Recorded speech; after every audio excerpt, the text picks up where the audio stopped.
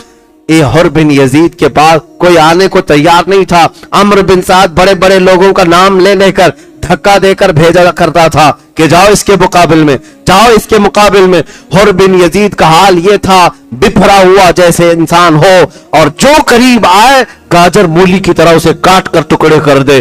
ایک ہی حر بن یزید ہے تقریباً کچھ گھنٹوں میں 120 لاشیں گرا چکا تھا۔ وہ کس کی لاشیں تھی؟ حر بن یزید نے یزیدیوں کے خیمے کے اندر ایسی کھلبلی مچا دی تھی۔ میں اکثر یہ کہا کرتا ہوں ایک دن خیمہ حسین میں آنے والے حر بن یزید کی طاقت کا حال یہ ہے وہ چند گھنٹوں میں 120 یزیدیوں کے پسینے نکال دے، بلکہ ان کے خون کو زمین پر بہا کر کے دنیا کو یہ بتا دے ایک دن سے اگر دامن سے وابستہ ہو جائے تو طاقت کا یہ حال ہے، تو پھر رسول اللہ کے خاندان میں حسین کی گود میں پلے ہوئے شہزادوں کی طاقت کا حال کیا ہوگا۔ اسی لیے میرے عزیزوں، حر بن یزید کو کئی جتھے مل کر کے حملہ کر کے حر بن یزید کو شہید کرتے ہیں۔ زہیر بن قین بجلی جو قافلے میں امام علی مقام کے ساتھ ہوئے تھے وہ آئے، حبیب بن مظاہر آئے، مسلم بن اوسجہ اسدی یہ امام حسین کے جانثاروں میں سے ہیں، یہ چاہنے والے محبان اہل بیت میں سے ہیں، یہ آئے اجازت لیے اور امام علی مقام منع کرتے تھے مجھے جانے دو مجھے جانے دو مجھے بات کرنے دو، لیکن یہ جانثاران ایسے تھے، یہ محبان اہل بیت ایسے تھے، امام حسین کو باہر ایک قدم بھی آگے بڑھانے نہیں دیتے تھے اور کہتے تھے جب تک ہماری زندگی ہے امام علی مقام تو بہت بڑی بات ہے، آپ کے گھر کا کوئی بچہ بھی میدان میں ہم اترنے نہیں دیں گے۔ جتنے جانثار تھے سب آئے اور شہزادگان اہل بیت کو بھی آنے نہیں دیا۔ حبیب بن مظاہر آئے، مسلم بن اوسجہ آئے اور زہیر بن قین آئے، یہ بھی دوپہر کے قریب لڑتے رہے، زوال تک لڑتے رہے، یہ تین ہی لوگ لڑتے رہے۔ کچھ لوگ آئے اور کوفہ کے لوگ مقابلہ نہ کر سکے، موت کے گھاٹ اتر گئے اور ان تینوں بھی جام شہادت نوش کر گئے۔ امام علی مقام کے سگے بھائی جو تھے مولا علی کی اولاد، امام علی مقام کے جو سگے بھائی تھے عبداللہ بن علی، زید بن علی، بکر بن علی، عمر بن علی، عثمان بن علی، 5 شہزادے علی مرتضیٰ کے میدان میں تھے۔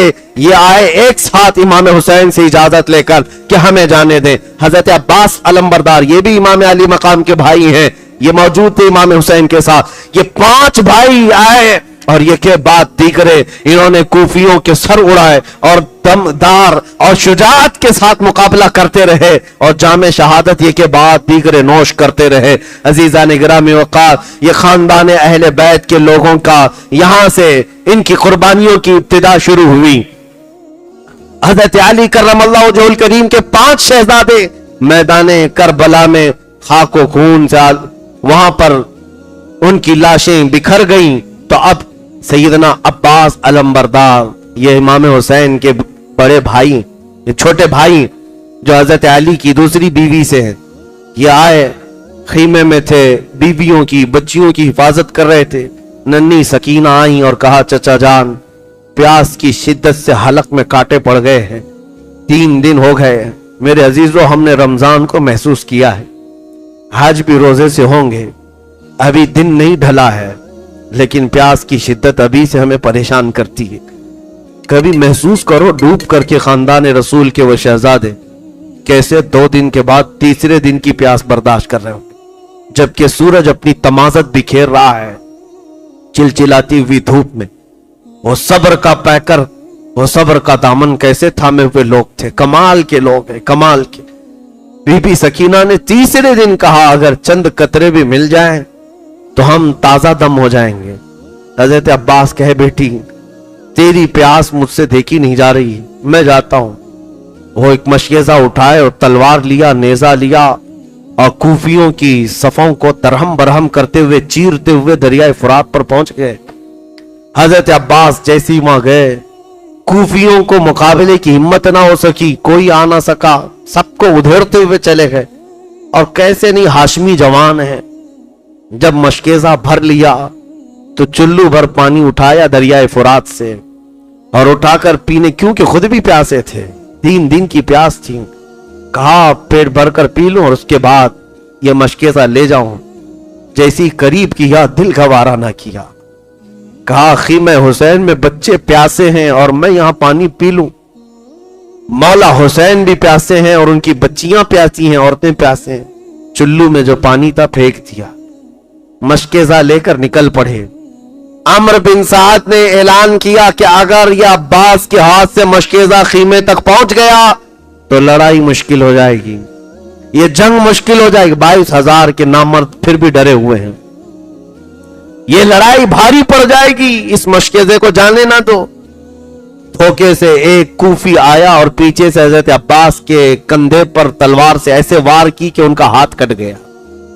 مشکیزہ گھیرا تو حضرت عباس دوسرے ہاتھ میں مشکیزہ ڈال لیتے ہیں اور تلوار بھی اسی ہاتھ سے چلاتے ہوئے صفوں کو چیرتے ہوئے آ رہے ہیں۔ خیمہ حسین نظر آ رہا ہے۔